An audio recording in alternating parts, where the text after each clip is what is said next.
निस्संतान होना कोई अभिशाप नहीं है। आज के युग में जो दंपत्ति इस समस्या से जूझ रही है, वह भी अति आधुनिक विधियों द्वारा संतान सुख की प्राप्ति कर सकती है। एक विवाहित जोड़े को लगभग 1 साल के आपसी संभोग के बाद संतान सुख की प्राप्ति हो जानी चाहिए। यदि उसको संतान सुख की प्राप्ति नहीं होती तो उसे डॉक्टरी सलाह जरूर ले लेनी चाहिए। देखा गया है कि कई बार डॉक्टरी सलाह पहले भी ले लेनी चाहिए, जैसे कि एक कपल की शादी लेट हुई है, या वाइफ की एज ज्यादा है, या कोई वाइफ को माहवारी में प्रॉब्लम है, या हस्बैंड को कोई प्रॉब्लम आ रही है। औरतों में बांझपन की समस्या का प्रमुख कारण है ट्यूबों का बंद होना, अंडा ना बनना, या फिर बच्चेदानी में नुक्स होना, या रसौलियां होना, या बच्चेदानी का साइज छोटा होना। ट्यूबें बंद होने के कई कारण हो सकते हैं, जैसे कि ये ट्यूबें नलों की ट्यूबरक्लोसिस के कारण बंद हो सकती है, या जब लेडी को इन्फेक्शन होती है जिसको हम पेल्विक इन्फ्लेमेटरी डिजीज कहते हैं, उसके कारण भी ट्यूबें बंद हो सकती हैं, या एक लेडी के जब रिपीटेड अबॉर्शन, रिपीटेड गर्भपात होता है तो उसके बाद भी इन्फेक्शन के कारण ट्यूबें बंद हो सकती है। अंडेदानी की जो समस्या है उसमें जो प्रमुख कारण है वो है कि अंडा नहीं बनता, या अंडा जब बनता है तो पूरी तरह से मैच्योर नहीं होता, या फिर अंडेदानियां ही फेल हो जाती है कि वो अंडा नहीं बना पाती।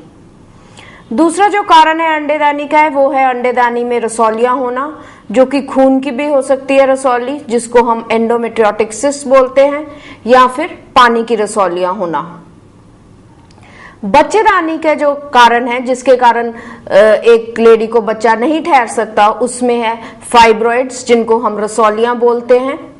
दूसरा जो कारण है बच्चेदानी का वह है कि बच्चेदानी का जो साइज है छोटा है, बच्चेदानी की तय जो है वो कमजोर है और बच्चा नहीं पकड़ सकती। फिर जो कारण हो सकता है कि बच्चेदानी के मुंह पे सोजिश है, इन्फेक्शन है, जिसको हम सर्वाइकल इरोजन भी बोलते हैं, और इस इन्फेक्शन के कारण बच्चा नहीं ठहर सकता। जब भी एक निस्संतान जोड़ा हमारे पास आता है, दोनों हस्बैंड वाइफ के टेस्ट किए जाते हैं।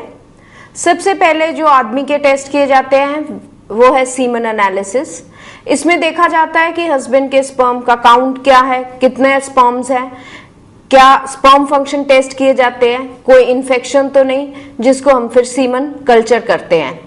यदि कोई सीमन में प्रॉब्लम आए, यानी कि जैसे स्पर्म काउंट कम है या बिल्कुल ही नहीं है, तो फिर एक आदमी के और टेस्ट भी किए जाते हैं। देखा जाता है कि ये स्पर्म्स क्यों नहीं बन रहे, इसके लिए एक आदमी के हार्मोन ऐसे किए जाते हैं।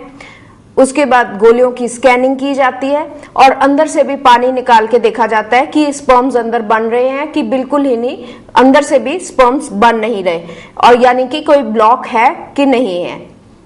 एक लेडी के जो टेस्ट किए जाते हैं, सबसे पहले एक बेसलाइन स्कैन किया जाता है, जिसमें हम देखते हैं कि उसकी बच्चेदानी ठीक है, बच्चेदानी की लाइनिंग ठीक है, अंडेदानी की कोई समस्या तो नहीं है। फिर उसके बाद लेडी के हार्मोन टेस्ट किए जाते हैं, जिनसे हमें पता लगता है कि उसकी अंडे बनने की क्षमता क्या है, उसको कोई थायराइड की प्रॉब्लम तो नहीं, या और कोई हार्मोनल समस्या तो नहीं।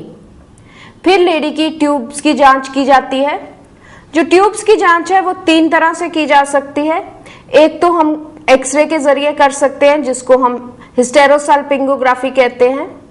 दूसरा जो है वो है अल्ट्रासाउंड के जरिए, जिसको हम सोनोसाल्पिंगोग्राफी कहते हैं। और तीसरा जो एक लेडी के पेट में दूरबीन डाल के किया जाता है। इन टेस्ट के बाद देखा जाता है कि लेडी की कोई इन्फेक्शन तो नहीं है बच्चेदानी के मुंह पे, जिसको हम कॉल्पोस्कोपी टेस्ट कहते हैं, और उसका पानी लेके भी जांच की जाती है। कई बार देखा गया है कि एक दंपत्ति जब हमारे पास आती है, उन दोनों के टेस्ट हुए होते हैं, काफी सारे टेस्ट हुए होते हैं और उनमें कोई प्रॉब्लम नहीं आती, पर फिर भी वे संतान सुख प्राप्त नहीं कर सकते। उन केसेस में स्पेशली ऐसे टेस्ट किए जाते हैं जिनको हम एंटी स्पर्म एंटीबॉडीज कहते हैं, जबकि एक आदमी का स्पर्म और उसकी वाइफ का एग का मिलन नहीं हो पाता, बॉडी में एंटीबॉडीज बनती हैं जो कि प्रेगनेंसी नहीं होने देती। आज के युग में वो आदमी भी संतान सुख की प्राप्ति कर सकता है जिसको स्पर्म्स की समस्या हो, जिसमें स्पर्म्स कम हो या स्पर्म्स बिल्कुल नहीं हो। ऐसे केसेस के लिए एक स्पेशल विधि आती है जिसको हम इक्सी विधि कहते हैं। ये उन पेशेंट्स के लिए यूज की जाती है जिसमें हमने इक्सी करनी है, जिनमें स्पर्म्स नहीं है, जिसमें कि एक आदमी के जो स्पर्म्स है अंडकोश से निकाले जाते हैं और एक एग और एक स्पर्म का मिलन माइक्रोस्कोप के नीचे किया जाता है और 48 से 72 घंटे के बाद भ्रूण बना के लेडी के यूट्रस में यानी कि बच्चेदानी में रखा जाता है।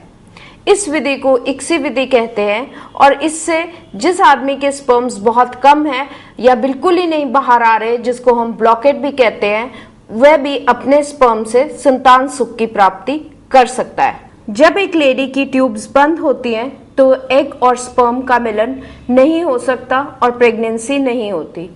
ऐसे केसेस में या तो हम ये ट्यूब्स खोलते हैं या फिर टेस्ट ट्यूब बेबी विधि द्वारा, जिसको हम IVF ET कहते हैं, यानी कि परख नली शिशु विधि द्वारा प्रेगनेंसी कर सकते हैं। ऐसे केसेस में एक लेडी को इंजेक्शंस दिए जाते हैं जो कि पीरियड्स के दूसरे दिन से शुरू किए जाते हैं और एग्स बनाए जाते हैं यानी कि अंडे बनाए जाते हैं। जब ये एग्स मैच्योर हो जाते हैं तो ये एग्स अल्ट्रासाउंड के जरिए बाहर निकाले जाते हैं, मशीन द्वारा निकाले जाते हैं और फिर जो काम ट्यूब में होना है यानी कि एग और स्पर्म का मिलन, वो एक IVF लेबोरेटरी में किया जाता है। स्पेशल मशीन आती है जिसको हम एक कार्बन डाइऑक्साइड इंक्यूबेटर कहते हैं। इसका वातावरण